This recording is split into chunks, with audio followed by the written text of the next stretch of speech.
आप सुन रहे हैं गुमनाम।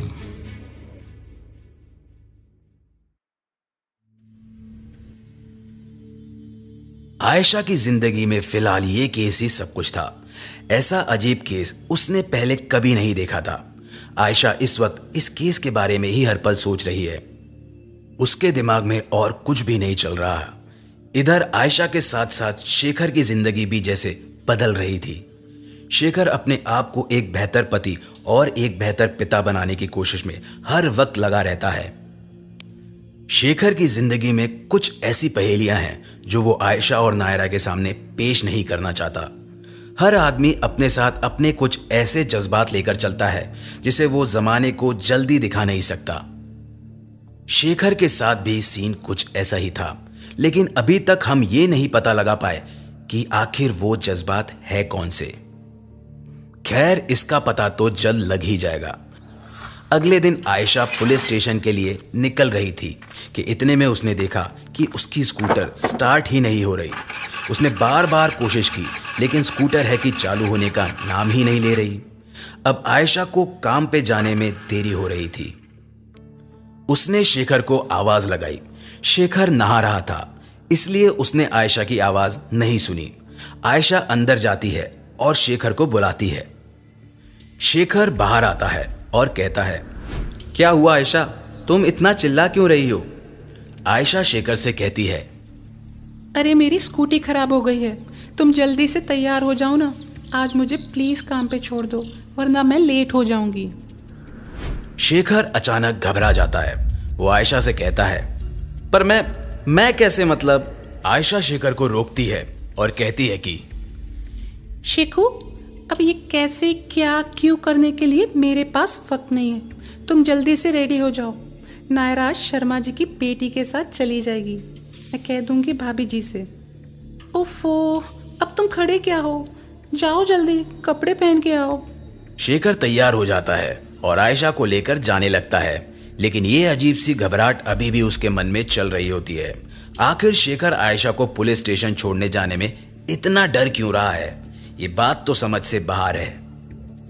आयशा को छोड़कर शेखर अपनी दुकान की तरफ रवाना होने लगता है, लेकिन इतने में शेखर के मन में आता है कि वो एक चक्कर घर का मार ले। शेखर मन में सोच रहा होता है, नायरा अब तक स्कूल चली गई होगी, फिर भी एक बार देख लेता हूं वो गई या नहीं, एक चक्कर मार के आता हूं। शेखर आगे बढ़ता है। वो अपने पड़ोसी के घर जाता है और उनसे पूछता है कि नायरा स्कूल गई अच्छे से या नहीं। पड़ोस वाले कहते हैं कि नायरा और बाकी के बच्चे आराम से वैन में स्कूल चले गए। अब इसके बाद शेखर वहां से निकलने लगता है कि इतने में वो देखता है कि उसके घर की दाईं तरफ की खिड़की खुली हुई है। शेखर मन ही मन सोच रहा होता है कि अरे, ये बेडरूम वाली खिड़की किसने खोली? ये खिड़की तो बंद रहती है हमेशा। शेखर को शक होने लगा कि कहीं घर में कोई घुस ना गया हो। उसने सोच लिया कि पता लगाया जाए कि आखिर यहां कोई है या फिर नहीं। शेखर भी ठीक उसी रास्ते से घर में घुसने लगा। अंदर पहुंचा तो उसने देखा कि उसके रूम में कोई घुस गया है। शेखर ने बाहर जाने का रास्ता बंद किया और तुरंत अपने रूम में गया। और ये क्या, शेखर ने देखा कि ये वही शख्स है जो उस दिन बस स्टैंड पे शेखर को पान की दुकान के पास दिखा था। शक्ल ठीक वैसी ही थी, लेकिन शेखर ये नहीं समझ पा रहा है कि ये इंसान आखिर यहाँ क्या कर रहा है। शेखर को कुछ गड़बड़ लगी। उसने बिना किसी देरी किए उस आदमी को धर दबोचा। वो आदमी शेखर को अचानक देखकर हैरान रह गया। शेखर ने उसे कसकर पकड़ा था और वो आदमी पीछा छुड़ाने की पूरी कोशिश कर रहा था, लेकिन शायद शेखर की पकड़ से उसका बच पाना मुश्किल था। शेखर ने उससे सवाल किया, बता कौन है तू? क्या करने आया था यहाँ? तू मुझे उस दिन बस स्टैंड पे भी दिखा था, तभी मुझे शक हो रहा था। उस आदमी ने जवाब दिया, मुझे पता था तू मुझे नहीं पहचानेगा शेखर, लेकिन मैं तुझे अच्छी तरह से जानता हूं। ये बात सुनते ही शेखर के मन में एक घबराहट सी आने लगी। उसे समझ में नहीं आ रहा था कि ये आदमी आखिर उसके बारे में क्या जानता है। फिर भी शेखर ने गुस्से से उससे पूछा, क्या जानता है तू मेरे बारे में? देख, नाटक मत कर, मैं अच्छी तरह जानता हूं तू यहां चोरी करने आया था। वो आदमी जोर जोर से हंसने लगा। चोरी? चोरी? चोर के घर से चोरी? शेखर अब समझने लगा कि ये कोई मामूली चोर नहीं है, बल्कि कोई ऐसा इंसान है जो शेखर के बारे में कुछ ना कुछ जरूर जानता है। शेखर ने उसे छोड़ दिया। जैसे ही उसने छोड़ा, उस आदमी ने चैन से सांस ली, ऐसे जैसे उसकी सांस ही अटक गई हो शेखर की पकड़ में। वो कहता है, शेखर, तेरे हाथ आज भी उतने ही मजबूत हैं, है ना? आज भी तू वैसे ही किसी को जकड़ सकता है, दबोच सकता है। दम गया नहीं तेरा, है ना? शेखर उस इंसान की बातें सुनकर एक बार फिर हैरान रह गया। उसके पास इस बात का कोई जवाब नहीं था। वो एकदम चुप सा रह गया। वो आदमी कहता है, क्या हुआ शेखर, चुप क्यों हो गया तू? शेखर देख रहा था कि ये आदमी दिखने में उसी की उम्र का है और शायद उसकी उम्र से भी थोड़ा बड़ा है। बदन दिखने में लचीला सा है, ज्यादा ताकतवर तो नहीं लगता देखने में, पतला सा दुबला सा है। शेखर उस आदमी से पूछता है कि तू है कौन? बता दे, वरना तू यहां आ तो गया है लेकिन यहां से जा नहीं पाएगा। बता आखिर तू कौन है? वो आदमी कहता है, मेरा नाम है जयचंद्र, सब मुझे जेसी जेसी कहकर बुलाते हैं। शेखर कहता है कि जयचंद्र, ये नाम तो मैंने पहले कभी नहीं सुना। मैं तो तुम्हें नहीं जानता। फिर आखिर हो कौन तुम? जेसी कहता है, 18 अक्टूबर 2005, हाँ यही तारीख है, अच्छी तरह से याद है मुझे, कानपुर। शेखर कानपुर का नाम सुनकर जैसे बौखला सा गया। ये तारीख उसे अपनी पिछली कहानी की याद दिलाने लगी थी। शेखर अब समझ चुका था कि हो ना हो मगर ये जेसी जरूर उसके बारे में कोई गहरी बात जानता है। जेसी अपनी बात को लेकर आगे बढ़ता है और कहता है, उस दिन कानपुर के क्राइम वर्ल्ड में एक बहुत बड़ा हादसा हुआ था जिसने ना जाने कितने ही क्रिमिनल्स और नेताओं की जिंदगियों पे असर डाला था।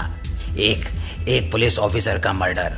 उस दिन जब वहां तुमने उस पुलिस वाले को मारा था, तब मैं भी वहीं था। वो केस बड़ी चर्चा में था। आखिर किसी पुलिस वाले की यूं दिन दहाड़े हत्या हो जाए, ये बात लोगों को पागल कर देती है। लेकिन मैं जानता था कि इसके पीछे जरूर कोई बड़ी वजह होगी। इस केस में बहुत से लोगों का नाम सामने आया, लेकिन तुम्हारा नाम कभी नहीं उछला। मैं हमेशा से ये मानता था कि तुम कोई मामूली चोर उचक्के होगे या किसी अंतरी मंत्री के कोई मामूली से पाले हुए गुंडे। लेकिन मैं ये नहीं जानता था तुम्हारे साथ इतना लंबा इतिहास छुपा हुआ है। पेशे से मैं एक पत्रकार हूँ, क्राइम जर्नलिस्ट।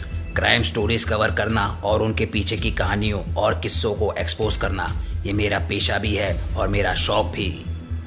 हाँ, अब ऐसे अजीबोगरीब शौक पाले हैं मैंने, इसलिए मैं थोड़ा टेढ़ा आदमी ज़रूर लगता हूँ लोगों को। लेकिन जब मैं उन्हें ये बताता हूँ कि इस दुनिया में मुझसे भी टेढ़े लोग मौजूद हैं जिनके बारे में मैं रिसर्च करता हूँ, तो फिर लोग हैरान रह जाते हैं। अब ऐसी ही एक टेढ़ी शख्सियत आज मेरे सामने यहाँ खड़ी है, जिसका नाम है शेखर। शेखर, दुनिया की नज़रों में तुम अलग अलग जगहों पे हो। कोई कहता है कि उस हादसे के कुछ वक्त बाद तुम्हें जेल में भेज दिया। कोई कहता है कि तुम अंडरग्राउंड हो। किसी ने कहा कि तुमने देश छोड़ दिया है। और तो और काफ़ी सारे लोगों के लिए तुम मर चुके हो, जिंदा हो ही नहीं। लेकिन मैं जानता था कि तुम ज़रूर कहीं ना कहीं तो होगे ही। अब इसे ऊपर वाले की मेहरबानी ही कहेंगे कि मैं दरअसल ग्वालियर किसी काम से आया था और उस दिन वापस लौट रहा था जब तुम मुझे बस स्टैंड पे दिखे। मैं शक्लें भूलता नहीं, मुझे तुम्हारी शक्ल याद थी अच्छी तरह। मैंने जब तुम्हें पहली नज़र में देखा तभी मैं पहचान गया था कि हो ना हो तुम वही शेखर हो जिसे आज से 16-17 साल पहले मैंने देखा था। शेखर जेसी की ये सारी बातें सुनकर परेशान सा हो गया है। उसके मन में एक अजीब सा डर आने लगा कि आखिर ये जेसी यहाँ क्यों आया है, क्या चाहिए इसे, और ये मेरी पिछली कहानी के बारे में इतना सब कुछ कैसे जानता है। ये सब चल ही रहा होता है दोस्तों कि इतने में शेखर के घर की घंटी बजती है अचानक। अब शेखर और जेसी दोनों घबरा जाते हैं। आखिर कौन आया होगा इस वक्त और आगे इस कहानी में क्या होता है, ये जानने के लिए बने रहिए हमारी कहानी के साथ।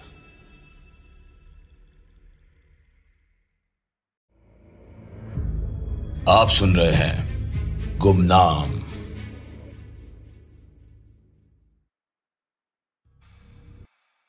शेखर ने जेसी से तुरंत घर के किसी कोने में छुप जाने को कहा।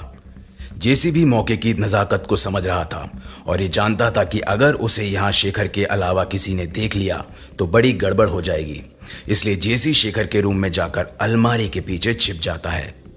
शेखर जल्दी से जाकर घर का दरवाजा खोलता है और देखता है कि घर के बाहर कोई अनजान आदमी खड़ा है।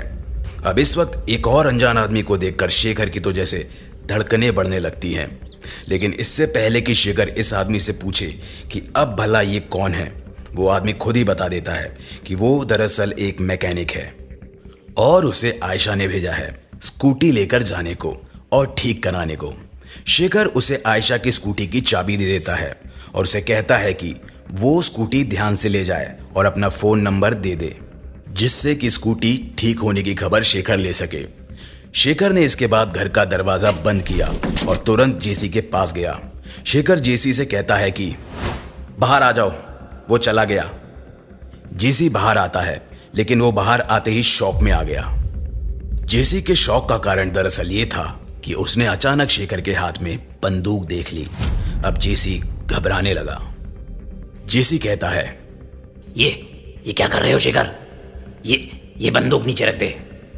शेखर की आंखों में अब गुस्सा आ चुका है, शायद ऐसा गुस्सा जो आंखों में ही जेसी जैसे इंसान को डराने के लिए काफी था।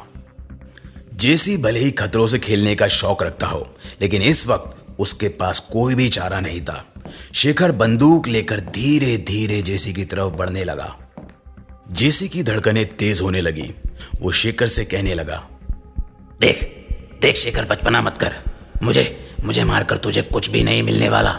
मैं चला जाऊंगा यहां से। मैं जा रहा हूं, मुझे जाने दे शेखर। शेखर ने जेसी से गुस्से में कहा कि देख, मैं नहीं जानता कि तू कौन है। हाँ, हो सकता है कि अपना कोई पुराना रिश्ता जरूर हो, लेकिन तेरी जानकारी के लिए मैं बता देना चाहता हूं कि मैंने वो सारे काम धंधे छोड़ दिए हैं। मेरी जिंदगी अब बदल चुकी है और मैं लौटकर वापस उन कहानियों में नहीं जाना चाहता। मैंने एक बार जो रास्ता छोड़ दिया है, मैं उस रास्ते पर अब वापस नहीं चलना चाहता और बेहतर यही होगा कि तू भी मुझे उस रास्ते पर चलने में मजबूर ना करे। इसके बाद शेखर ने एक बार फिर जेसी को धड़ दबोचा और उसकी गर्दन दबोचकर उसे जमीन पर लेटा दिया। जेसी भी सामने से लड़ने की पूरी कोशिश करने लगता है। वो शेखर पे हमला करने लगता है और ये कोशिश करता है कि किसी तरह उसे पीछा छुड़ा लिया जाए। शेखर ने जेसी को जोर से धक्का दिया और सामने की दीवार पे दे मारा। जेसी गिरता है, लेकिन उठकर शेखर को एक जोर की लात मारता है, जिससे कि शेखर जाकर अलमारी से भिड़ जाता है। इसके बाद दोनों में बड़ी गहमागहमी होती है और बड़ी तेज भिड़ंत होती है। दोनों जानवरों की तरह लड़ने लगते हैं। शेखर जेसी को बुरी तरह घायल कर देता है और उसे एक रस्सी से बांध देता है। जेसी ये जकड़ से छूटने की बड़ी कोशिश करता है, लेकिन उसकी सारी कोशिशें नाकाम हो जाती है। वो अब शेखर के चंगुल में फंस चुका है। अब जेसी का यहां से बचकर निकलना बड़ा मुश्किल हो चुका है और जेसी खुद ये बात जानता है। शेखर अब जेसी को अपने घर के पीछे के आंगन में लेकर जाता है, जहां वो उसे एक ऐसी चीज दिखाता है जिसे देखकर जेसी हैरान रह जाता है। शेखर अपने आंगन के एक कोने में लेके जाता है, जहां बहुत सारे कबाड़ का फालतू सामान पड़ा होता है, जिसे शेखर एक एक करके जल्दी से हटा देता है। इसके बाद जेसी देखता है कि जमीन पे एक बड़ा सा ढक्कन पड़ा हुआ है, जिसे देखकर ऐसा लगता है कि इस ढक्कन को खोलकर जमीन के अंदर जाया जा सकता है। जेसी का अंदाजा सही निकलता है। शेखर ढक्कन उठाता है और जेसी को अंदर फेंक देता है। इसके बाद शेखर भी अंदर जाता है। अंदर पूरी तरह से अंधेरा रहता है और यहां भी सिर्फ कबाड़ का सामान पड़ा रहता है। जेसी समझ चुका था अब तक कि ये शेखर का ठिकाना था, उसका ऐसा अड्डा जिसे उसने दुनिया की नजरों से छुपा कर रखा था। शेखर ने जेसी को वहीं छोड़ दिया और खुद ऊपर आंगन में आ गया। जेसी वहां परेशान हो रहा था और यहां शेखर भी परेशानी में ही है। वो ये नहीं समझ पा रहा था कि आखिर ये जेसी को उसके बारे में पता कैसे लगा और वो यहां तक कैसे पहुंचा। दोस्तों, शेखर ने अपनी जिंदगी के रास्ते बदल दिए हैं, लेकिन वो ये नहीं जानता कि किसी भी चीज से पीछा छुड़ाना इतना आसान नहीं होता। आपका प्रेजेंट आपके पास से काफी तरीकों से प्रभावित होता है, खासकर तब जब आपका पास बेहद खतरनाक या फिर कहानियों से भरा हुआ हो। शेखर के साथ भी हाल कुछ ऐसा ही था। वो कानपुर के उन किस्सों को छोड़ चुका था जहां उसके साथ काफी सारे हादसे हुए थे। शेखर उन हादसों को भुलाकर अपनी जिंदगी को एक नया अंजाम देना चाहता था और अपनी जिंदगी एक नए सिरे से शुरू करना चाहता था। लेकिन उन हादसों ने शेखर का पीछा नहीं छोड़ा था और जेसी जैसे किरदार के तौर पर एक बार फिर वो कहानियां, वो किस्से शेखर के जीवन में लौट आए थे। खैर, इधर आयशा की जिंदगी में भी बड़े बड़े लम्हे आने वाले थे। आयशा जब पुलिस स्टेशन पहुंची तभी उसे एक बड़ा झटका मिल गया। सलीम ने आयशा से कहा कि वो जल्दी से उसके साथ गाड़ी में बैठे और चले। आयशा ने सलीम से पूछा, अरे पर बात क्या है, कहाँ जाना है हमें, ये तो बताओ। सलीम कहता है, तुम गाड़ी में बैठो, मैं सब कुछ बताता हूं। इतने में आकाश का सलीम को फोन आता है और सलीम उससे कहता है कि हाँ आकाश, हाँ मैं आयशा और बाकी टीम मेंबर्स को लेकर पहुंच रहा हूं, तुम जल्दी से स्पॉट पे पहुंचो। आयशा गौर कर रही थी कि सभी साथी पुलिस वाले बड़ी हड़बड़ी में नजर आ रहे हैं। चारों तरफ जैसे उथल पुथल सी मच रही थी। आयशा को अंदाजा लग चुका था कि कोई बड़ी गड़बड़ हो गई है, लेकिन वो गड़बड़ क्या थी ये आयशा को जानना था। आयशा ने एक बार फिर सलीम से पूछा, अरे सलीम यार, अब तो बताओ हम कहाँ जा रहे हैं। सलीम कहता है, वहीं जा रहे हैं जहां हमें आधी रात को पहुंच जाना चाहिए था। आयशा ने कहा कि मैं कुछ समझी नहीं, क्या कह रहे हो तुम। सलीम ने कहा, कार्तिक बिजलानी के घर। आयशा ने कहा, अच्छा, ओह, उसे इन्वेस्टिगेट करने। सलीम ने जवाब देते हुए ऐसी बात कही जिसने आयशा के होश उड़ा दिए। सलीम कहता है कि जी नहीं मैडम, हम कार्तिक बिजलानी को इन्वेस्टिगेट करने नहीं जा रहे हैं, बल्कि उसकी लाश को रिसीव करने के लिए जा रहे हैं। आयशा ये सुनकर बिल्कुल शॉक में चली गई। उसे तो जैसे समझ में ही नहीं आया कि आखिर सलीम ये कह क्या रहा है। उसने हैरानी जताते हुए कहा, व्हाट, कार्तिक बिजलानी की लाश। सलीम कहता है, यस, सही सुना आपने, लाश। कार्तिक बिजलानी का रात को 3 बजे मर्डर हो गया। आयशा पूछती है कि कब, कहाँ, कैसे। आई मीन मुझे कुछ समझ नहीं आ रहा है सलीम, ये क्या हो रहा है। सलीम ने कहा, देखो फिलहाल तो ऐसे चिल्लाकर रिएक्ट मत करो, हमें शांति से काम लेना होगा। अभी हम कार्तिक बिजलानी के घर जा रहे हैं। अभी तक ये न्यूज़ शहर में नहीं फैली है कि कार्तिक बिजलानी का मर्डर हो चुका है, वरना सारे शहर में हंगामा हो जाएगा और हम पुलिस वालों को मर्डर की मिस्ट्री सॉल्व करने के लिए नहीं, बल्कि सारे ग्वालियर में भीड़ मैनेज करने के लिए और कर्फ्यू लगाने के लिए कह दिया जाएगा। आयशा ये बात सुनकर हैरान भी थी और परेशान भी। वो जैसे सदमे में चली गई थी। 2-3 दिन के अंदर एक ही परिवार से बाप और बेटी दोनों का मर्डर हो जाना, ये केस जैसे आयशा के होश उड़ा रहा था। आयशा ने सलीम से कहा कि कार्तिक बिजलानी तो हमारा प्राइम सस्पेक्ट था इस केस में, और आज उसी की हत्या हो गई। ये केस तो रेत की तरह हाथ से फिसलता जा रहा है। सलीम ने जवाब में कहा कि प्राइम सस्पेक्ट था, शायद इसलिए तो मारा गया। आयशा ने कहा, मैं कुछ समझी नहीं। सलीम ने कहा, अरे समझा तो मैं भी कुछ नहीं हूं, ये तो बस अंदाजे लगाए जा रहा हूं इस केस के बारे में। आयशा, ये केस जितना हमने सोचा था उससे कई ज़्यादा पेचीदा होता जा रहा है। हो ना हो इसके पीछे किसी बड़े शख्स का हाथ है। हमें जल्द से जल्द इस केस के तह तक पहुंच के खूनी को ढूंढना होगा, वरना हमारे पूरे डिपार्टमेंट की नाक कट जाएगी। यानी कि दोस्तों, अब ये केस एक नया टर्न ले चुका है, एक ऐसा टर्न जिसके बारे में किसी ने नहीं सोचा था। तो अब क्राइम सीन पे आयशा और सलीम कैसे पहुंचते हैं और वहां जाकर उन्हें क्या क्या पता लगता है, ये जानने के लिए बने रहिए हमारी कहानी के साथ।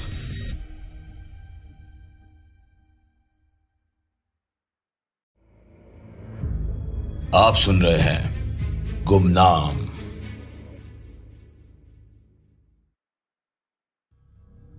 इसके बाद आयशा और उसके साथी कार्तिक बिजलानी के घर पहुंच जाते हैं। वहां पहले से ही 2 पुलिस ऑफिसर्स मौजूद रहते हैं और साथ ही साथ आकाश भी वहां आ पहुंचता है। आयशा और सलीम लाश को एग्जामाइन करने जा रहे होते हैं और उन्हीं के पीछे पीछे आकाश भी आता है। कार्तिक बिजलानी की लाश देखकर सलीम और आकाश दंग रह जाते हैं। ऐसा इसलिए होता है क्योंकि वो दोनों कार्तिक बिजलानी की लाश में एक अजीब चीज नोटिस करते हैं। आकाश और सलीम एक दूसरे को देख रहे होते हैं। आकाश सलीम से कहता है कि सलीम, तू भी वही सोच रहा है क्या जो मैं सोच रहा हूं? सलीम ने जवाब देते हुए कहा, आकाश मियां, ये तो बहुत बड़ी गड़बड़ हो गई है। आकाश आंखें फाड़ फाड़ के घबराहट के मारे बोलता है, नहीं नहीं सलीम मियां, ये उसका किया धरा नहीं हो सकता। सलीम ने कहा, मानो ना मानो आकाश भाई, मुझे तो पक्का लग रहा है कि ये उसी का किया धरा है। आयशा इतनी देर से इन दोनों के हाव भाव को गौर कर रही थी और इन दोनों की बातें भी सुन रही थी, लेकिन आयशा ये नहीं समझ पा रही है कि आखिर ये दोनों किस बारे में बात कर रहे हैं और आखिर लाश को देखकर इन्होंने ऐसे रिएक्ट क्यों किया। आयशा ने पूछा उन दोनों से कि ये तुम दोनों किस बारे में बात कर रहे हो? सलीम ने आयशा से तुरंत पूछा, तुमने कुछ नोटिस नहीं किया? आयशा समझ नहीं पाई इस सवाल को और पूछती है, नोटिस? क्या नोटिस करना था? सलीम कहता है, अरे लाश को देखो ध्यान से।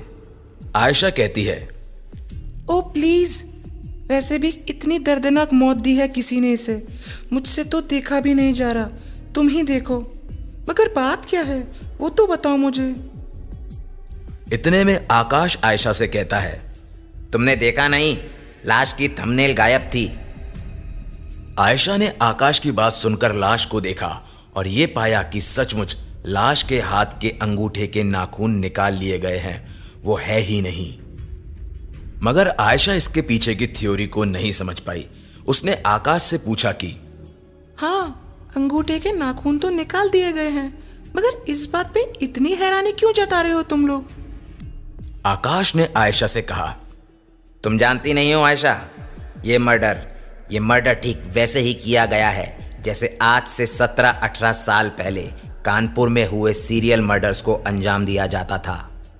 इस लाश के गले पे रस्सी के फंदे के निशान हैं जो ये बता रहे हैं कि इसका गला भी घोटा गया है और इसके थंबनेल को भी उखाड़ लिया गया है। निशानी के तौर पर हो ना हो, आयशा इस मर्डर को अंजाम देने वाला वही है। ठीक इसी तरह से वो सीरियल मर्डर्स भी हुआ करते थे जिन्हें आज तक कोई भी नहीं भूला।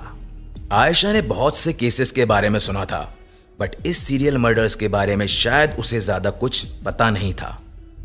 आयशा के दिमाग में अब ये ही बात चल रही थी कि आखिर इन सीरियल मर्डर्स के पीछे की कहानी क्या थी और आखिर क्यों इन सीरियल मर्डर्स को आज 17 साल बाद दोहराया जा रहा था। खैर, इन सवालों के जवाब ढूंढने के साथ साथ फिलहाल इस मर्डर के कातिल को ढूंढना भी जरूरी हो गया था। शहर के एक बड़े बिजनेसमैन की हत्या को अंजाम देना कोई छोटी बात तो नहीं। इस लिहाज से अब केस में कमिश्नर साहब को भी अपनी टांग अड़ानी पड़ी। कमिश्नर साहब ने तुरंत अपने कैबिन में आयशा, आकाश और बाकी साथियों को बुलाया। कमिश्नर साहब ने गुस्से में कहा, ये तुम लोग आखिर क्या कर रहे हो? तुम लोगों का दिमाग ठिकाने पे है या फिर बेच आए हो किसी बाजार में?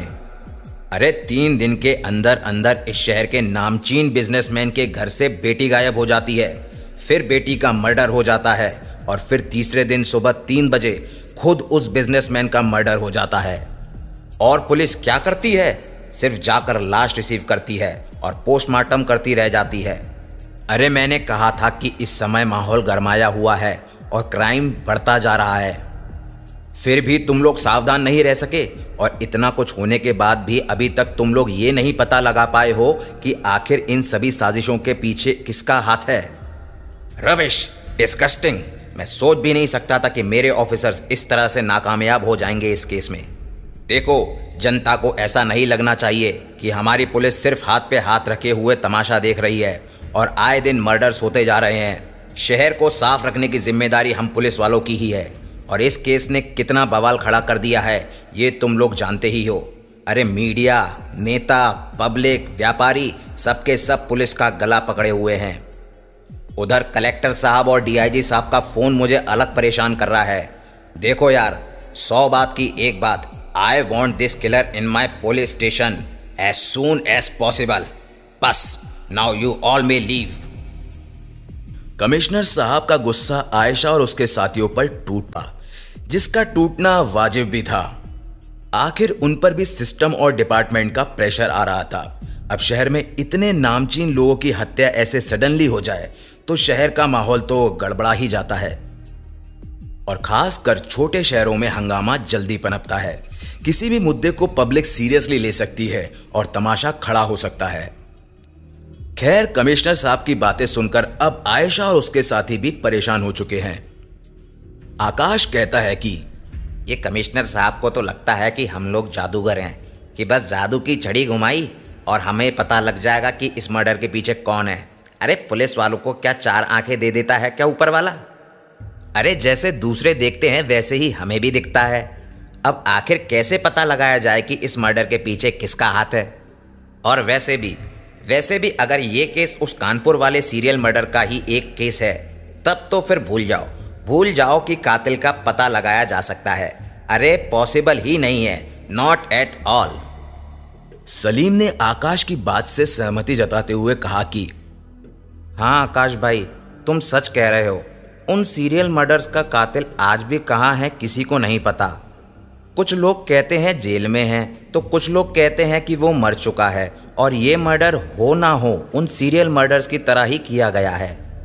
ठीक वैसे ही लाश की बॉडी पे निशान मिलना, ठीक वैसे ही रस्सी से उसे बांधा जाना, ठीक वैसे ही उसके थंबनेल उखाड़ लेना, ये सब कुछ मेल खाता है। आकाश कहता है सलीम मियाँ, अगर ऐसी बात है तो इस बारे में हमें कमिश्नर सर को बताना होगा। हमें उन्हें ये बताना होगा कि इस मर्डर को ठीक उसी तरह से अंजाम दिया गया है जैसे आज से 17-18 साल पहले सीरियल मर्डर्स को अंजाम दिया जाता था। आयशा आकाश और सलीम की बातों से तंग आ जाती है। वो कहती है सीरियल मर्डर्स, उफ, मैं परेशान हो चुकी हूँ ये सब सुनकर। अरे तुम लोग पागल हो गए हो क्या? बजाय इसके कि आगे की सोचकर उस कातिल को पकड़ना चाहिए, तुम लोग 17 साल पुरानी बात को लिए बैठ गए हो। हद है। आकाश ने आयशा को गुस्से में कहा, अरे तुम चुप रहो। कमिश्नर साहब के सामने तो जबान खुलती नहीं तुम्हारी, और यहाँ हमारे सामने बस रौब झाड़ती फिरती हो। बड़ी आई टीम को लीड करेंगी। अरे तुमने हमारे सपोर्ट में कुछ भी नहीं कहा और हमें यूं ही बस चुपचाप कमिश्नर सर की खरी खोटी सुननी पड़ी। आयशा जवाब में कहती है हाँ तो तुम ही मुंह खोल लेते ना उनके सामने। क्या हुआ, नौकरी चली जाती क्या तुम्हारी? आकाश कहता है हाँ, मेरी नौकरी जाने में तुम्हें बड़ा इंटरेस्ट आता ना। मेरी नौकरी जाती तो सबसे खुश तुम ही होती, है ना? सलीम इन दोनों को रोकता है और कहता है ओफो, तुम दोनों भी ना पागल हो जाते हो बस एक दूसरे से बात करते करते। आकाश मियाँ तुम भी चुप रहो और आयशा मैडम आप भी शांत रहिए। फिलहाल हमें सबसे पहले वापस कमिश्नर साहब के पास जाना चाहिए और सारी बात साफ साफ बता देनी चाहिए। आयशा और आकाश सलीम की इस बात से राजी हो गए कि उन्हें कमिश्नर साहब को जाकर सारी बातें बता दी जाए और फिर ही इस केस में आगे कोई कदम उठाया जाए।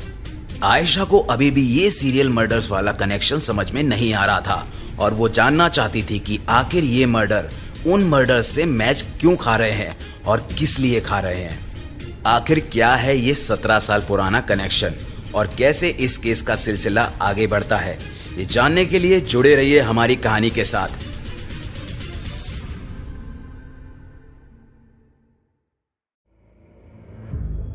आप सुन रहे हैं गुमनाम। आकाश, सलीम और आयशा कमिश्नर साहब के केबिन में पहुंच गए।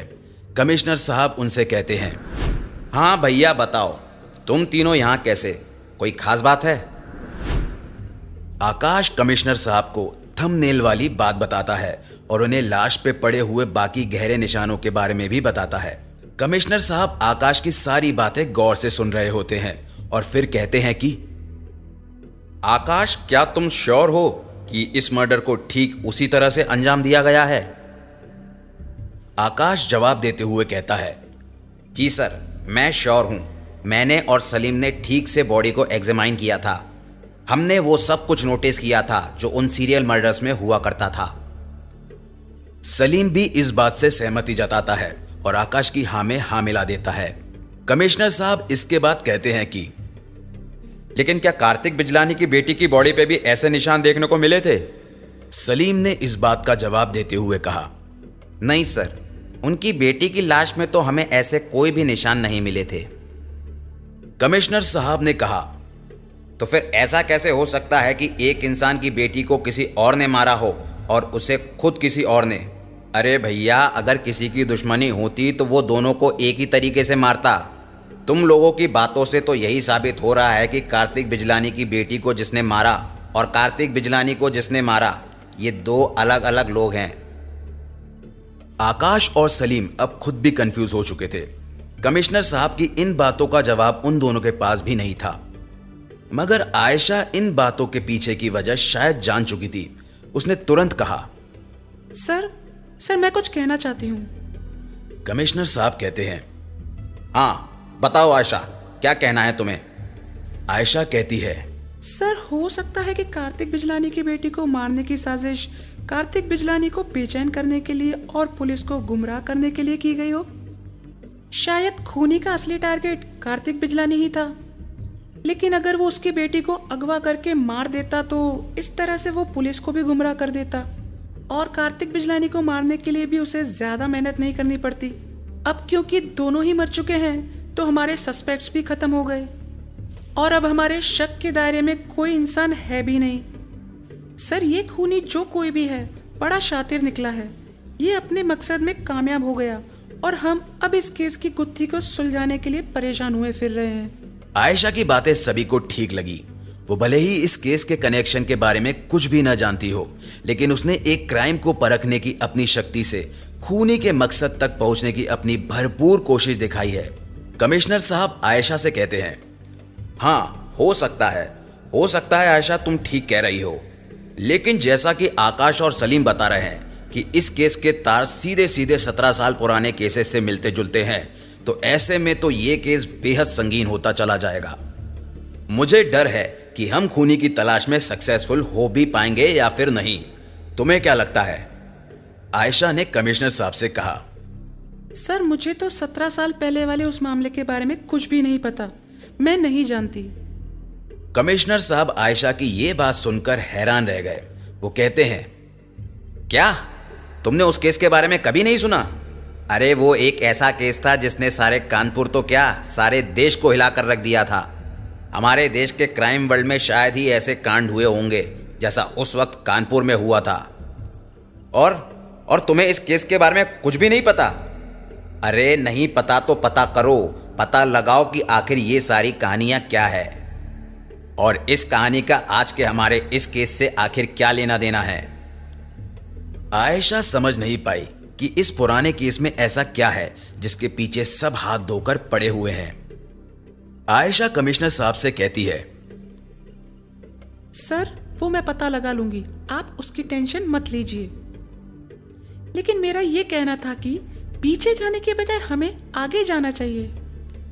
कमिश्नर साहब कहते हैं, मैं समझा नहीं आयशा, तुम कहना क्या चाहती हो? आयशा अपनी बात को लेकर आगे बढ़ती है और कहती है, सर हमें आगे की सोचनी चाहिए। हमें इस कातिल के अगले टारगेट के बारे में सोचना चाहिए। जैसे कि आपने कहा कि ये किसी सीरियल मर्डर का कातिल है। अगर सचमुच ऐसा है तो मेरा मानना ये है कि ये यहीं रुकने वाला नहीं है, इसका कोई अगला टारगेट भी होगा सर। और इसी नाते अब हमें और भी सतर्क हो जाना पड़ेगा।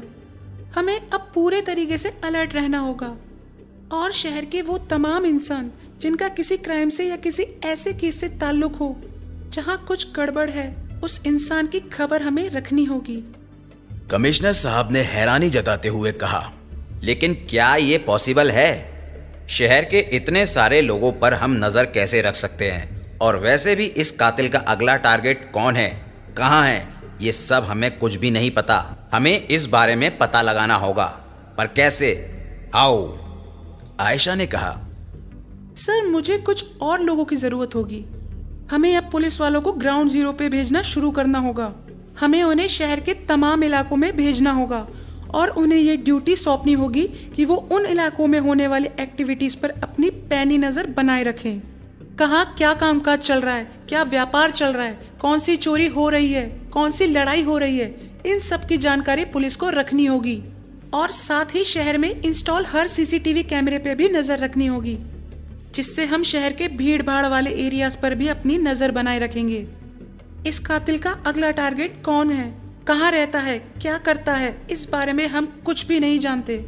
ये कोई भी हो सकता है, कोई बिजनेसमैन, कोई नेता, कोई पुलिस वाला, या हो सकता है कोई आम आदमी ही हो। इसलिए अब हमें अपने आंख कान खुले रखकर चारों तरफ की खबर रखनी होगी। मुझे यकीन है कि ये कातिल अपना अगला शिकार जरूर करेगा और जल्द से जल्द करेगा। वो किसी का शिकार करे इससे पहले हमें अलर्ट रहना होगा और उसके अगले कदम पर हमें ध्यान देना होगा। कमिश्नर साहब को आयशा की बात समझ आ गई।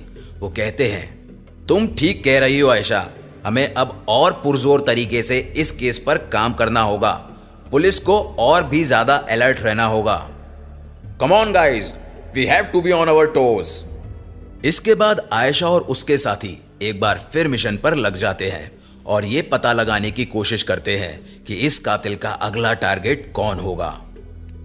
आयशा आकाश और सलीम से कहती है, सबसे पहले हमें कार्तिक बिजलानी की पत्नी को यहाँ पर बुलाना होगा और उनसे पूछताछ करनी होगी।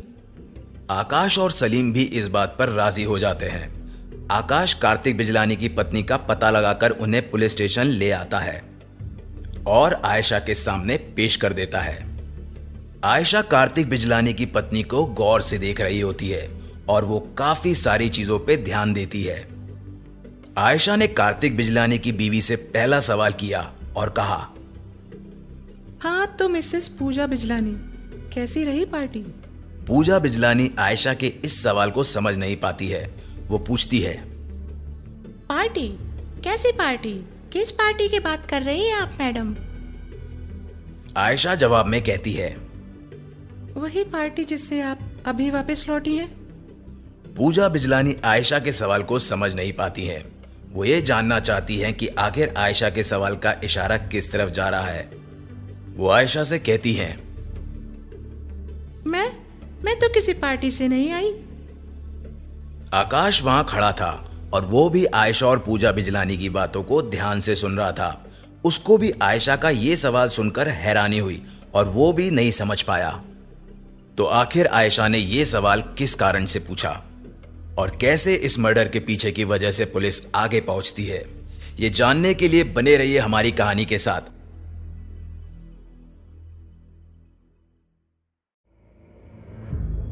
आप सुन रहे हैं गुमनाम।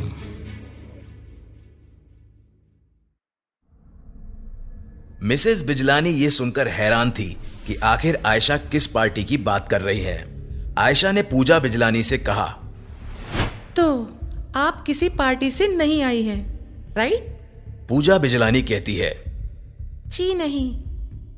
आयशा कहती है, हाँ फिर शायद मुझे ही गलतफहमी हो रही होगी। आप सही कह रही है मिसेस बिजलानी। आप भला क्यों किसी की पार्टी में जाएंगी?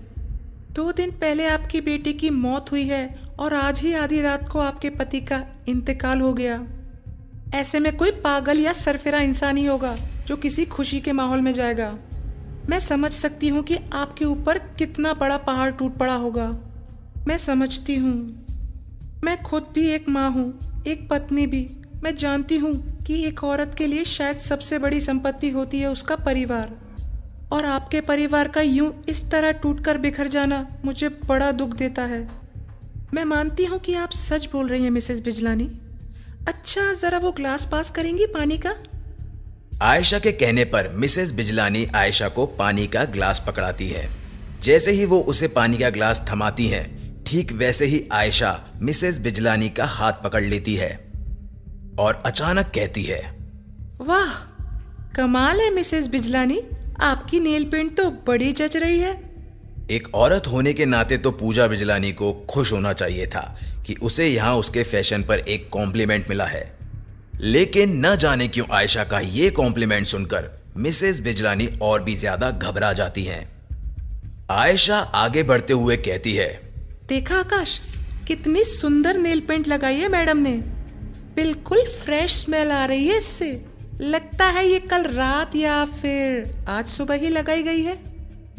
आकाश आयशा की बातों को समझ चुका था और उसने पूजा बिजलानी के हाथ भी गौर से देख लिए थे। वो समझ चुका था कि दाल में जरूर कुछ काला है। आयशा पूजा बिजलानी से कहती है, कमाल है मिसेस बिजलानी, इस दुख के सागर में डूब जाने वाले माहौल में आप नेल पेंट लगाकर घूम रही हैं। भैया, इस औरत की जिंदगी में 3 दिनों के अंदर अंदर इतना कुछ घट गया, वो इस तरह से आए, ये बात हजम नहीं हो रही। मिसेस बिजलानी, आपके चेहरे को देखकर मैं साफ साफ पहचान सकती हूँ कि आपने पुलिस स्टेशन पे आने से पहले अपना मेकअप उतार लिया होगा। हाँ भाई, अब पति और बेटी की मौत हुई है, इस बात पे दुख तो जताना था। तो आपने सोचा होगा कि बिना मेकअप के जाती हूँ, थोड़ी ज्यादा दुखी लगूंगी। बिल्कुल टिपिकल विधवा वाइब्स। आपका इंटेंशन तो सही था झूठ बोलने का मिसेस बिजलानी, लेकिन शायद पुलिस की पैनी नजरों से आप बच नहीं पाई। पूजा बिजलानी के तो जैसे होश उड़ चुके थे। वो समझ ही नहीं पाई कि कैसे उसके नेल पेंट से आयशा ने उसके झूठ का पता लगा लिया। शायद यही होती है एक शातिर पुलिस वाले की नजर, जो कि सच और झूठ के बीच का फासला तय कर लेती है और ये पता लगा लेती है कि सच क्या है। पूजा बिजलानी अब अपनी सफाई देने लगी। वो अपनी सफाई में कहने लगी कि देखिए आप लोग गलत समझ रहे हैं।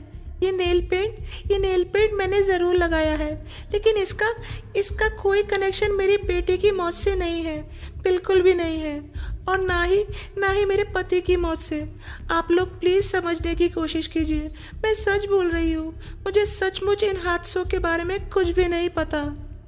आयशा ने मिसेस बिजलानी से कहा, चलिए मिसेस बिजलानी, मान लेते हैं कि आप सच कह रही हैं, मान लेते हैं कि आपको इस केस के बारे में कुछ भी नहीं पता, लेकिन ये घर से कोई सामान तो गायब नहीं हुआ है कि अचार की शीशी गायब हो गई हो और आपको पता ही ना लगा हो कि आखिर वो गई तो गई कहाँ।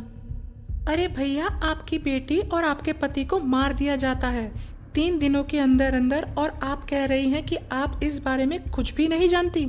इसके बाद आयशा ने मिसेस बिजलानी से काफी सारे सवाल किए, लेकिन पूजा बिजलानी के जवाबों से कुछ भी निष्कर्ष निकलता हुआ नजर नहीं आ रहा था। आयशा परेशान हो चुकी थी। उसने मिसेस बिजलानी को पुलिस कस्टडी में रख दिया था और खुद ब्रेक ले रही थी।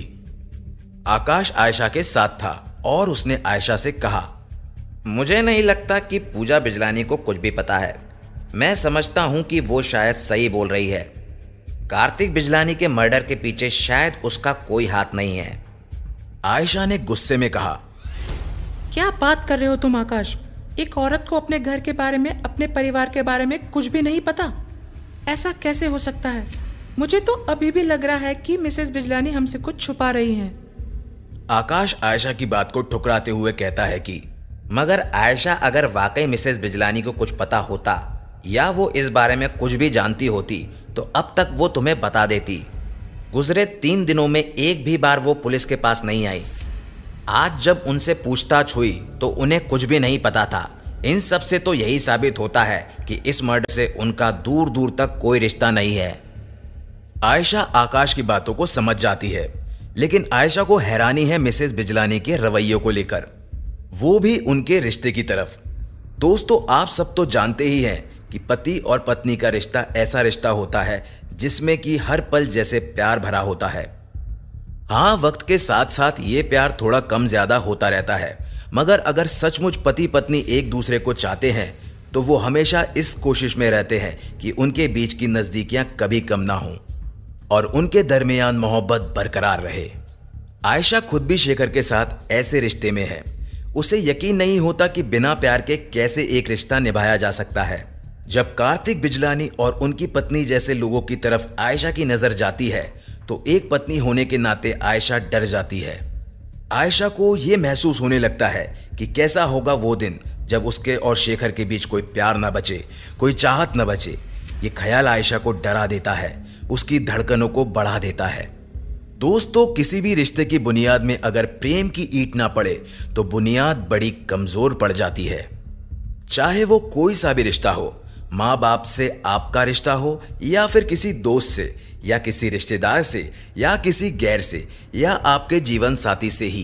किसी भी रिश्ते में जब तक आप अपनी तरफ से सामने वाले को प्रेम और इज्जत और सामने वाला आपको अपनी तरफ से प्रेम और इज्जत नहीं देंगे, तब तक आपके और किसी के बीच रिश्ता मजबूत नहीं बन सकता, बल्कि वो रिश्ता कमजोर पड़ जाएगा।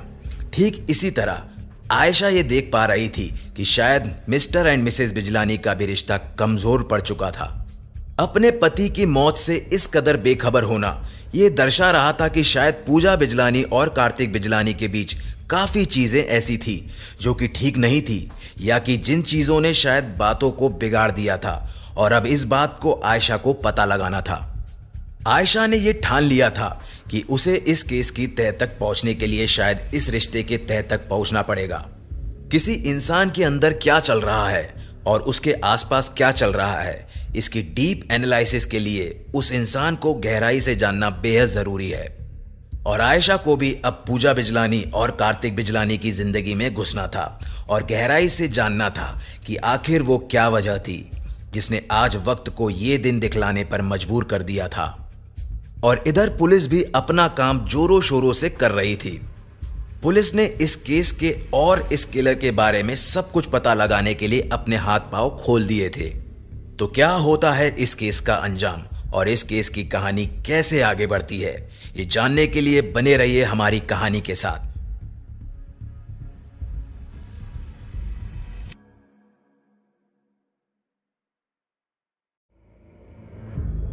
आप सुन रहे हैं गुमनाम।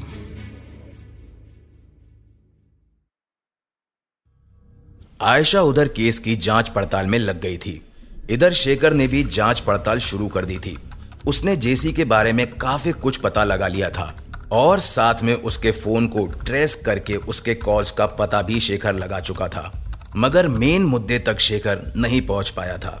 शेखर को यकीन था कि महज एक स्टोरी के लिए तो जेसी ने उसे नहीं ढूंढा होगा। जेसी ने अगर शेखर का पता लगाया था तो इसके पीछे जरूर उसका कोई अपना निजी मकसद होगा जिसे वो पूरा करना चाहता हो। अब ये बात शेखर को पता लगानी थी। शेखर अपने आंगन के नीचे वाले अड्डे पे पहुंचता है।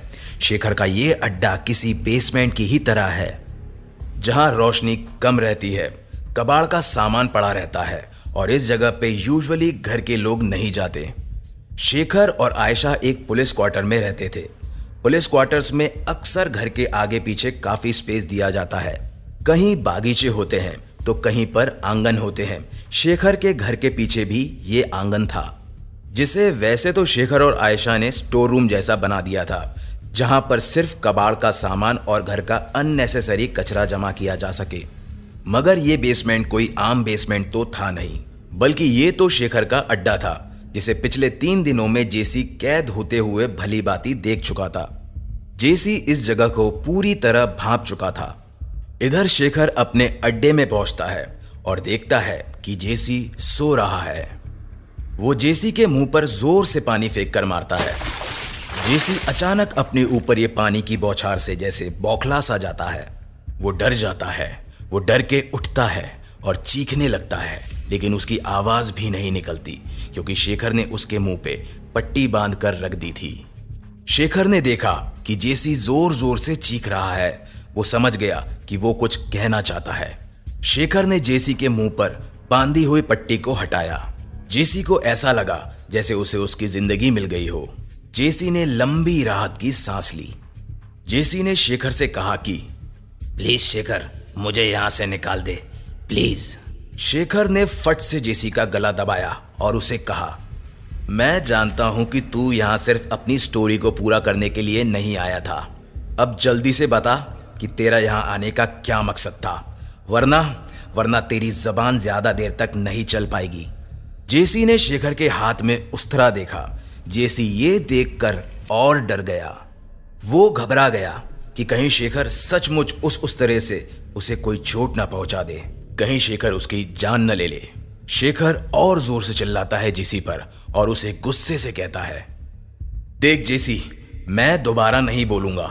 अपनी जबान की बजाय अगली बार हाथ चलाऊंगा। अपनी जान बचाना चाहता है तो बता दे जेसी कि सच क्या है, बता दे वरना। जेसी ने घबराहट के मारे तुरंत शेखर से कहा, बताता हूँ, मैं सारी बात बताता हूँ। पहले मुझे कुछ खाने के लिए दे दो। मैंने 3 दिन से एक बूंद पानी भी नहीं पिया। शेखर, मैं तेरे आगे हाथ जोड़ता हूँ, मुझे कुछ खाने को दे दे। शेखर जेसी की बात सुनता तो है मगर सिर्फ अधूरी। वो उसे पानी पिला देता है मगर कुछ खिलाता नहीं। शेखर कहता है कि ये ले पानी, पी ले। इसके अलावा खाने के लिए कुछ भी नहीं है फिलहाल मेरे पास। चल अब पानी पी ले और सब कुछ बता, सच सच। जेसी ने पानी पिया और सच बताना शुरू किया। जेसी ने शेखर से कहा कि शेखर, मैं यहाँ सिर्फ स्टोरी लेने नहीं आया था। मुझे दरअसल एक फ़ोन कॉल आया था। शेखर जेसी की बात को समझ नहीं पाया। उसने पूछा, फोन कॉल? कैसा फोन कॉल? बताता हूँ। शेखर, मैं तुम्हें पहले से जानता था। एक क्राइम जर्नलिस्ट होने के नाते मैंने तुम्हारे बारे में काफ़ी कुछ पता कर लिया था। लेकिन मैं जानता था कि तुम्हारे बारे में दुनिया बहुत कम ही जानती है। लेकिन मुझे तुम्हारे बारे में थोड़ा ज़्यादा जानना था, इसलिए मैं तुम्हारे बारे में पता लगाने के लिए काफ़ी सारे लोगों से मिला। मगर फिर भी मैं तुम्हारे बारे में ज़्यादा कुछ पता नहीं लगा पाया था। ऐसे में वाजिब था कि मैं तुम्हारे केस पर गिव अप मार देता और उम्मीद तोड़ देता। और हुआ भी ऐसा ही। मैंने उम्मीद छोड़ दी थी, लेकिन शायद किस्मत और वक्त को कुछ और ही मंजूर था। जिस वक्त मैंने तुम्हारी रिपोर्ट बंद कर दी थी और तुम्हारी फाइल को क्लोज कर दिया था, ठीक उसी वक्त एक दिन मुझे एक अनजान नंबर से काफ़ी फ़ोन कॉल्स आने लगे। मैं यूं तो किसी अनजान नंबर का कॉल नहीं उठाता, लेकिन इतने सारे फ़ोन कॉल्स देखने के बाद मैंने फ़ोन उठा लिया। तभी उसने मुझसे कहा कि तुम्हें शेखर के बारे में कुछ जानना है क्या? मैंने पूछा, तुम कौन हो और तुम्हें मेरा नंबर कहाँ से मिला? इसके बाद उसने मेरा फ़ोन काट दिया। मैंने फ़ोन लगाने की दोबारा कोशिश की, लेकिन फ़ोन ऑफ आने लगा। इसके 2 दिन बाद फिर मुझे उसी नंबर से कॉल आया और उसने मुझे बताया कि शेखर शायद ग्वालियर में है। बस इसके बाद क्या था, मैं अपने काम के सिलसिले में ग्वालियर आने वाला था ही। मैंने सोचा कि इस बहाने तुम्हारे बारे में भी पता लगा लिया जाए। फिर मैंने एक जासूस की तरह जासूसी करनी शुरू कर दी और मैंने कुछ ही दिनों में ये पता लगा लिया कि वो फ़ोन कॉल पे जो कुछ भी कहा गया था वो झूठ नहीं था, बल्कि सच था। तुम सचमुच ग्वालियर में ही थे। शेखर ये सब सुन रहा था और वो ये सब सुन के भौचक्का रह गया। यानी कि अब जेसी के अलावा एक और इंसान था जिसे शेखर के बारे में पता था। शेखर को इस बात पे यकीन तो नहीं हो रहा था, मगर जेसी की बातों पे विश्वास करने के अलावा वो कुछ कर भी नहीं सकता था। और शेखर फिलहाल खुद भी ये जानना चाहता था कि आखिर ये कौन इंसान है जिसने जेसी को फोन किया था और शेखर के बारे में बताया था। शेखर ने जेसी से पूछा, क्या तुम सच बोल रहे हो? जेसी ने जवाब में कहा, मेरा यकीन करो शेखर, मैं सच कह रहा हूँ। मैंने फ़ोन कॉल को रिकॉर्ड कर लिया था। तुम चाहो तो मैं तुम्हें कॉल रिकॉर्डिंग सुना सकता हूँ। इसके बाद जेसी ने अपने और उस इंसान के बीच की कुछ छोटी छोटी कॉल रिकॉर्डिंग्स सुनाई। शेखर को अब यकीन हो चुका था कि जेसी सच कह रहा है। शेखर अब डर चुका था। उसने जेसी के सामने अपने एक्सप्रेशंस का इजहार तो नहीं किया था, लेकिन अंदर ही अंदर वो परेशान हो चुका था और साथ ही घबरा भी रहा था। शेखर को समझ नहीं आया कि उसके बारे में किसी को कैसे पता चल गया। शेखर ने कहा जेसी से, लेकिन सिर्फ कुछ फोन कॉल्स का यकीन करके तुम इतनी सारी मेहनत करके और जासूसी करके मेरे पीछे तो नहीं आते। बात हजम नहीं हो रही है, इसके पीछे कोई और बात भी है। जेसी ने शेखर से कहा, हाँ, वो उस फोन कॉल करने वाले ने मुझे एक ऑफर दिया था। उसने मुझे कहा था कि मैं तुम्हारे बारे में सारी बातें पता कर लूं और उसे बता दूं, और उसके बदले में वो मुझे 5 करोड़ रुपए देने वाला था। आती हुई लक्ष्मी देखकर मेरा मन ललचा गया। हालांकि मैंने उसकी इस बात का यकीन नहीं किया था, लेकिन फिर उसने एक दिन मैं जिस होटल में रुका था वहाँ मेरे कमरे में 50 लाख रुपए भिजवा दिए और कहा कि इसे रख लो, ये तुम्हारा एडवांस है। इसके आगे का काम तुम कर दोगे तो तुम्हें पूरे के पूरे 5 करोड़ मिल जाएंगे। इसके बाद मुझे कहा गया कि मैं शेखर को यानी तुम्हें ढूंढकर तुम्हारा ठीक ठीक पता उसे बता दूं। शेखर अब सारी बात समझ चुका था। वो सारा गेम समझ गया था। वो जान चुका था कि कोई है जो उसके पीछे पड़ा हुआ है, कोई है जिसे शेखर की तलाश है। और इसी तलाश में उसने जेसी को यहाँ शेखर के शहर में भेजा था। शेखर को अब ये पता लगाना था कि आखिर ये इंसान कौन है। इधर आयशा को भी ये पता लगाना था कि इन मर्डर्स के पीछे कौन था, और उसे आगे की कहानी जल्द ही पता लगने वाली थी। आयशा के पास सलीम आता है और उसे कार्तिक बिजलानी की मां से मिलने को कहता है। सलीम आयशा से कहता है कि कार्तिक बिजलानी की मां से मिलने के बाद आयशा को इस मर्डर और कार्तिक की जिंदगी के बारे में काफी कुछ पता चल जाएगा। अब इस कहानी में आगे क्या होता है और शेखर और आयशा को अपनी अपनी मंजिल हाथ लगती भी है या नहीं, ये जानने के लिए जुड़े रहिए हमारी कहानी के साथ। आप सुन रहे हैं गुमनाम। दोस्तों, पिछले कुछ दिनों में शेखर और आयशा की जिंदगियों ने जैसे अपना रुख सा बदल लिया था। शेखर यहां हैरान था ये बात जानकर कि उसकी जिंदगी में आखिर ये क्या हो रहा है। शेखर जैसे इंसान को जिसने अपने रास्ते काफी साल पहले बदल दिए थे, ये पता लगाना था कि इतने सालों बाद अब कोई है जो उसकी पुरानी करतूतों को फिर से जानना चाहता है। ये बड़ी ही हैरान कर देने वाली बात थी। और इधर आयशा के मन में भी हैरानी कम नहीं थी। आयशा एक पुलिस ऑफिसर थी और एक पुलिस ऑफिसर के तौर पर उसे हमेशा ये सिखाया गया था कि उसे अपने जज्बातों पे काबू रखना होगा और हमेशा दिमाग से काम लेना होगा। लेकिन फिर भी अंदर ही अंदर आयशा एक जज्बाती लड़की थी। उसने हमेशा काम के अलावा अपनी जिंदगी में सारे वक्त अपने दिल की ही सुनी। और अपने दिल की सुनने वाली इस पुलिस ऑफिसर आयशा को जब एक ऐसा केस मिला जिसमें एक पत्नी अपने पति की मौत से बेखबर रहती है और मौत हो जाने के बाद भी कोई खास दुख नहीं जताती, और एक ऐसी मां जो अब तक एक शब्द भी नहीं बोली है अपने बेटे की मौत के दुख में, तो आयशा काफी परेशान हुई। दोस्तों, आयशा एक अनाथ थी। उसके माँ बाप बचपन में ही गुजर गए थे। माँ बाप का प्यार क्या होता है ये शायद आयशा ने कभी खुद महसूस नहीं किया था। और आयशा ने हमेशा अपनी जिंदगी में अपने रिश्तों को काफी अहमियत दी थी। वो ये समझती थी कि उसके जितने भी रिश्ते हैं उन्हें संभाल कर रखना उसकी बहुत बड़ी जिम्मेदारी बनती है। इंसान को हमेशा ये कोशिश करनी चाहिए कि वो अपनी जिंदगी इस तरह से जिए कि उसके साथ साथ उसके रिश्तों को भी एक सफल मुकाम मिले। लेकिन इस दुनिया में हर कोई आयशा जैसा नहीं सोचता। लोग दुनिया में ऐसे जीते हैं जैसे उनका किसी से कोई भी रिश्ता ना हो, कोई भी मतलब ना हो। आज की दुनिया में लोग इतने मतलबी और इतने स्वार्थी हो चुके हैं कि उन्हें अपने मतलब के अलावा कुछ भी नहीं दिखता।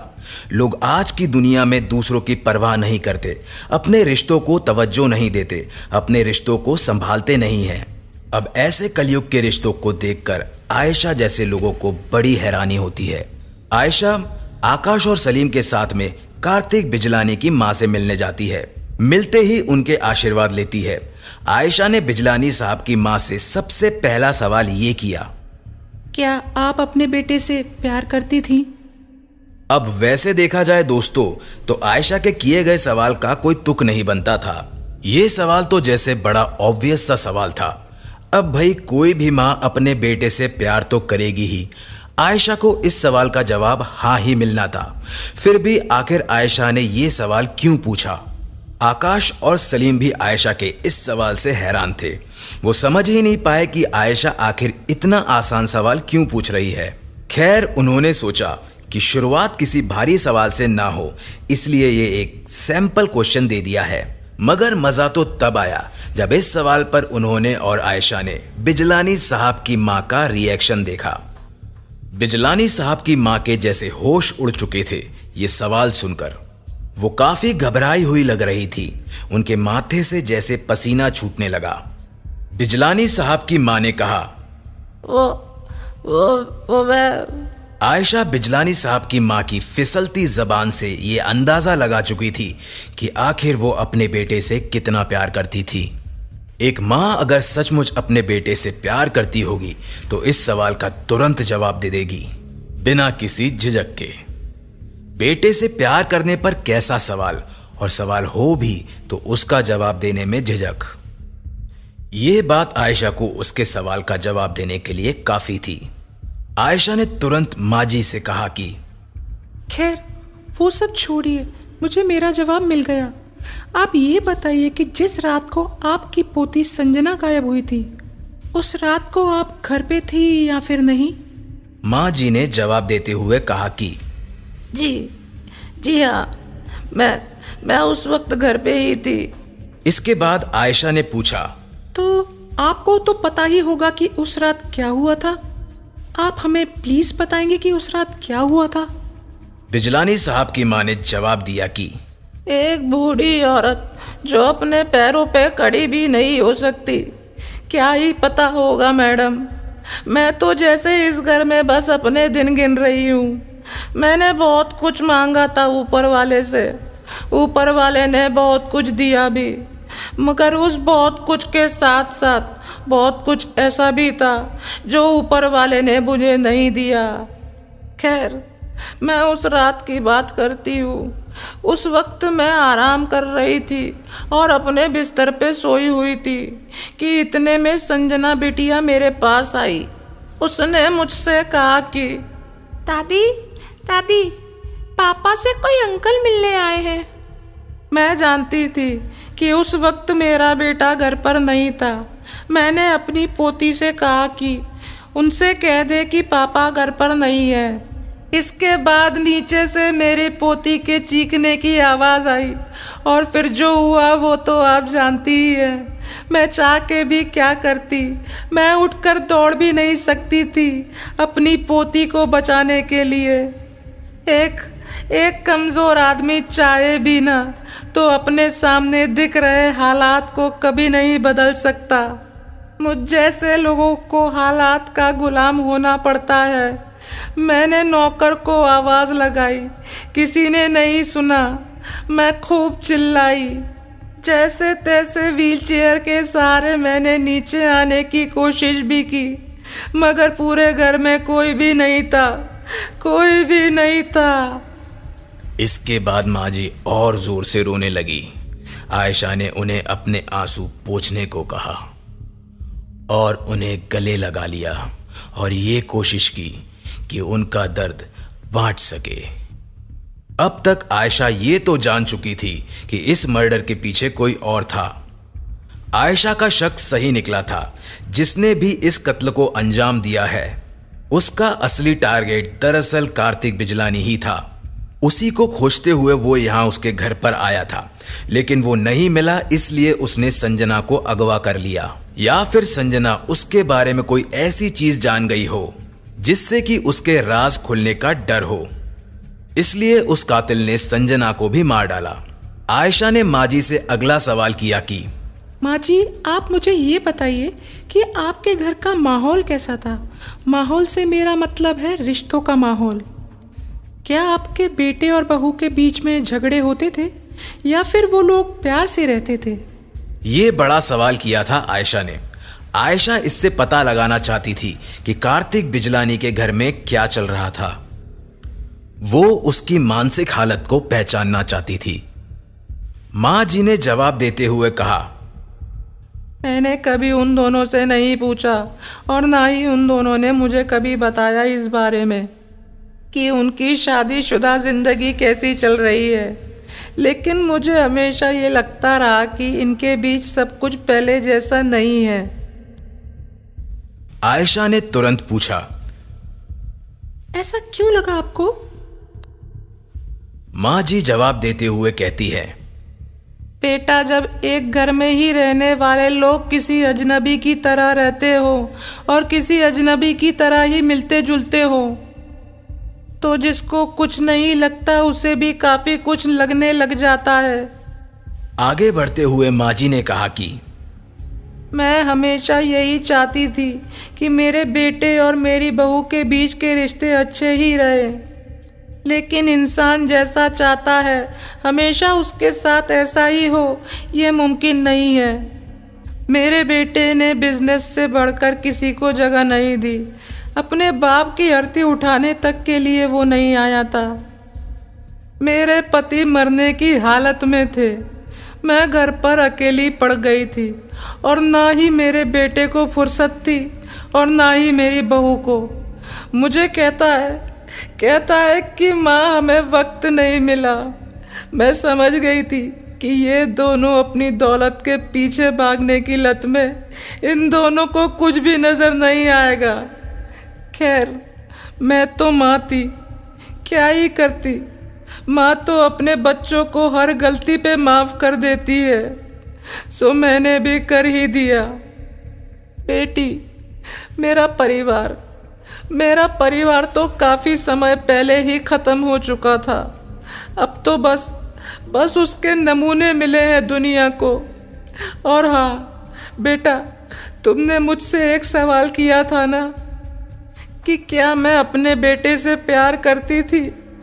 नहीं बेटा, मैं अपने बेटे से प्यार नहीं करती थी मैं प्यार।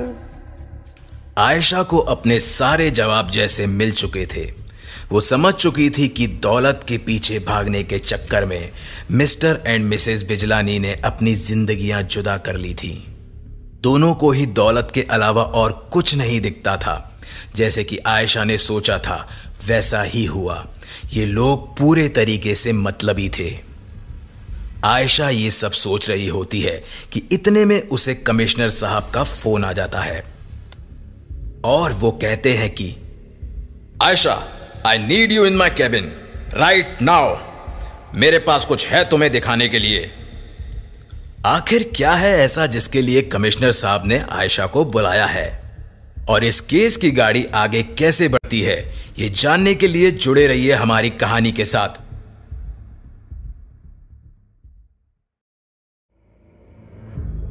आप सुन रहे हैं गुमनाम। आयशा आकाश और सलीम को लेकर तुरंत कमिश्नर साहब के पास पहुंचती है। वहां कमिश्नर साहब उसे मिल जाते हैं और तुरंत आयशा उनसे सवाल करती है। हाँ सर, बताइए, आपने हमें इतनी अर्जेंटली यहाँ क्यों बुलाया? कमिश्नर साहब ने कहा कि मुझे फॉरेंसिक टीम के डॉक्टर्स ने ये कागज दिए जो कि कार्तिक बिजलानी की पैंट के अंदर की पॉकेट में मिले थे। ये देखो।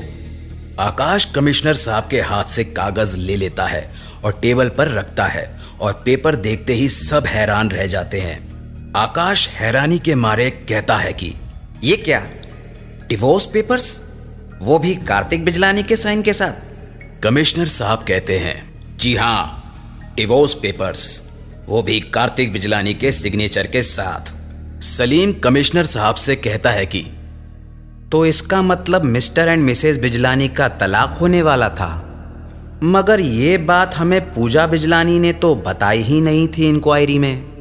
आकाश कहता है कि तुम ठीक कहते हो सलीम, हमने उनसे काफ़ी सारी बातें पूछी मगर उन्होंने कभी इस बात का जिक्र नहीं किया कि उनका और उनके पति का डिवोर्स होने वाला था। मगर क्या उन्हें सचमुच पता था इस बारे में?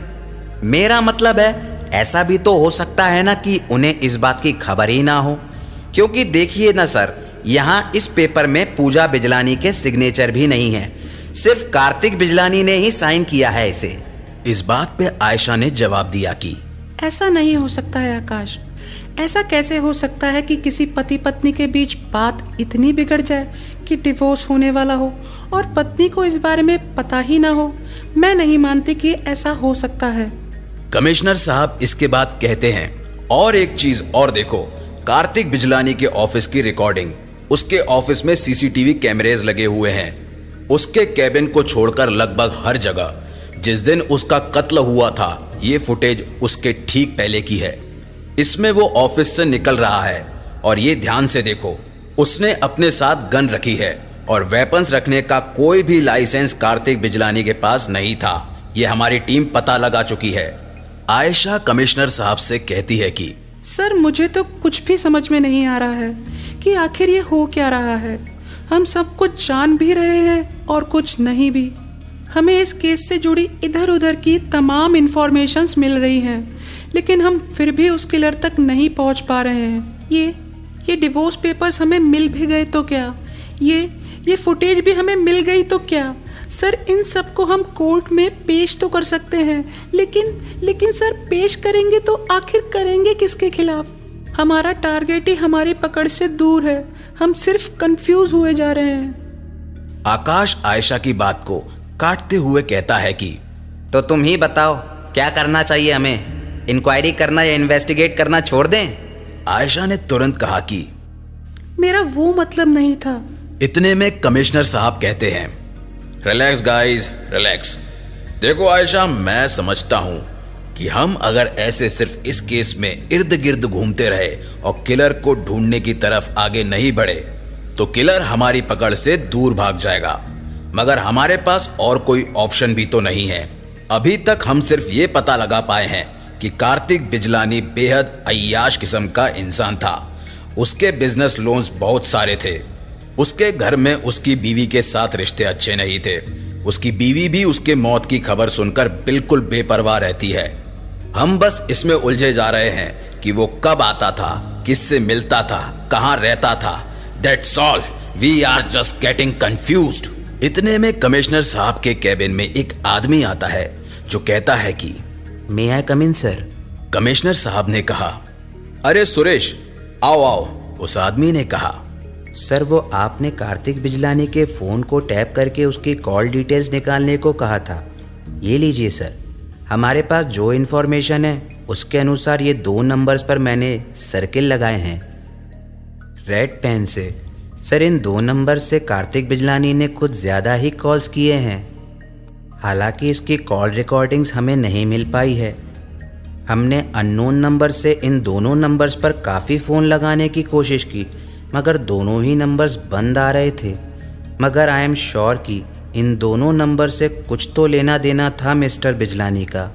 कमिश्नर साहब कॉल्स की डिटेल्स देखते हैं और आयशा, आकाश और सलीम को भी दिखाते हैं। सभी डिटेल्स देख रहे होते हैं कि इतने में सलीम एक गहरी बात गौर करता है और कहता है कि सर, ये देखिए, आपने जो रिकॉर्डिंग दिखाई है वो है रात के 11 बजे की। यानी रात के 11 बजे के आसपास कार्तिक बिजलानी अपने ऑफिस से निकल चुका था। और ये देखिए सर, ये जो 2 नंबर्स हैं, इनमें से ये जिसमें लास्ट में 45 है, वो नंबर से कार्तिक को ठीक 11 बजे कॉल आया है। यानी शायद उसके ऑफिस से निकलने के बाद हो ना हो सर। ये नंबर से जिसने कॉल किया है शायद उसके पास ही कोई झोल है। सलीम की बातों को सभी ध्यान से सुन रहे थे। कमिश्नर साहब ने कहा, गुड जॉब सलीम, ठीक कह रहे हो तुम। ये लास्ट में 45 वाला नंबर से ही शायद इस मर्डर का कनेक्शन मिले हमें। अरे आकाश, तुम क्या सोच रहे हो? आकाश बड़ा ही परेशान हो जाता है। वो अपने मोबाइल में कुछ चेक कर रहा होता है और उसने अचानक कहा कि शिट, नो, ये नहीं हो सकता। सब आकाश की बातें सुनकर हैरान रह गए कि अचानक आकाश इतना परेशान कैसे हो गया। सलीम ने आकाश से पूछा कि भाई क्या हुआ, बात क्या है, तू अचानक घबरा क्यों गया इतना? आकाश ने कहा, सर ये जो नंबर है लास्ट में 45, सर ये नंबर मैं अभी डायल कर रहा था और सर मैंने देखा कि ये नंबर मेरे फ़ोन में ऑलरेडी सेव है। सर ये नंबर जेसी का है। आकाश की बातें सुनकर सभी हैरान रह गए। किसी को आकाश की बातों पे यकीन ही नहीं हुआ। आयशा ने कहा, जेसी, यू मीन वो अपने जोन का फेमस क्राइम जर्नलिस्ट जेसी, ये उसका नंबर है? आकाश ने हाँ में सर हिलाया। फिर कमिश्नर साहब ने कहा, आकाश, तुम जानते भी हो कि तुम कितने सीरियस एलिगेशंस लगा रहे हो। जेसी एक मीडिया का आदमी है उसके ऊपर शक की सुई घुमाओगे तो चारों तरफ तमाशा ही तमाशा होगा। और क्या पता उसके पास से हमें कोई इंफॉर्मेशन ना मिले। हो सकता है कि उसने रैंडमली कॉल किया होगा कार्तिक बिजलानी को। आकाश ने कहा, नहीं sir, I am damn sure कि ये नंबर जेसी का ही है। आयशा ने आकाश से सवाल किया कि मगर तुम जेसी को कैसे जानते हो? अपने शहर के केसेस पर तो वो कम ही रिपोर्ट्स बनाता है। वो तो लखनऊ, कानपुर, दिल्ली इन सब शहरों में ज्यादातर रहता है। अपने शहर में तो उसका आना जाना नहीं होता। आकाश ने इसके जवाब में कहा कि जेसी से मेरी मुलाकात ऐसे ही एक क्राइम केस में हुई थी। मैं दिल्ली एक ऑफिशियल काम से गया था, जहां पे मुझे पुलिस डिपार्टमेंट को कुछ जरूरी पेपर्स पहुंचाने थे एक केस के सिलसिले में। अब पेपर्स मैं किसी के हाथों भिजवाने का जोखिम नहीं उठा सकता था, इसलिए मैं खुद वो पेपर्स पहुंचाने दिल्ली गया था। वहीं पे मुझे जेसी मिले, जो कि इस केस के बारे में एक खुफिया रिपोर्ट लेकर आए थे, जिसके बारे में उनकी खुद की मीडिया चैनल को नहीं पता था। मैं तभी समझ गया था कि जेसी कितनी तीखी और टेढ़ी चीज है। बस तभी से मैं जेसी को जानता हूं। आयशा ने कहा, इसका मतलब कि हो सकता है वो कार्तिक बिजलानी के केस में भी कुछ जानता था। आकाश ने कहा, हाँ, अब तक इस केस में जितनी इंफॉर्मेशन हमें मिली है और जितना जेसी को हम सब जानते हैं, मैं ये बात पूरे यकीन से कह सकता हूं कि इस केस के तार जेसी से जरूर जुड़े हुए हैं। जेसी को इस केस के बारे में कुछ ऐसी बात पता है जो शायद किसी को नहीं पता, किसी को नहीं। कमिश्नर साहब ने कहा, अगर ऐसा है तो तुम लोग तुरंत जेसी का पता लगाओ और ध्यान रहे कि ये काम अनऑफिशियल तरीके से करो, क्योंकि जेसी मीडिया का आदमी है और मीडिया तक ये बात नहीं पहुंचनी चाहिए कि पुलिस वाले जेसी की तलाश में हैं या उससे मिलना चाहते हैं। वैसे भी इस केस में काफी हंगामा खड़ा हो चुका है, मैं और हंगामा नहीं चाहता, इसीलिए you guys get back on work. मुझे कल तक जेसी की सारी डिटेल्स चाहिए। सभी कमिश्नर साहब की इस बात पे यस सर कहते हैं और वहां से निकल जाते हैं। अब आयशा और उसके साथी जेसी को ढूंढने तो निकल पड़े हैं, मगर वो क्या जाने कि जेसी तो शेखर की पकड़ में दबा बैठा हुआ है, जहां से वो खुद छूटना चाहता है। कहानी बड़ी दिलचस्प हो चुकी है। अब देखना यह है कि क्या आयशा और उसके साथी जेसी से मिल पाते हैं और क्या क्या होता है इस कहानी में। जानने के लिए जुड़े रहिए हमारी कहानी के साथ।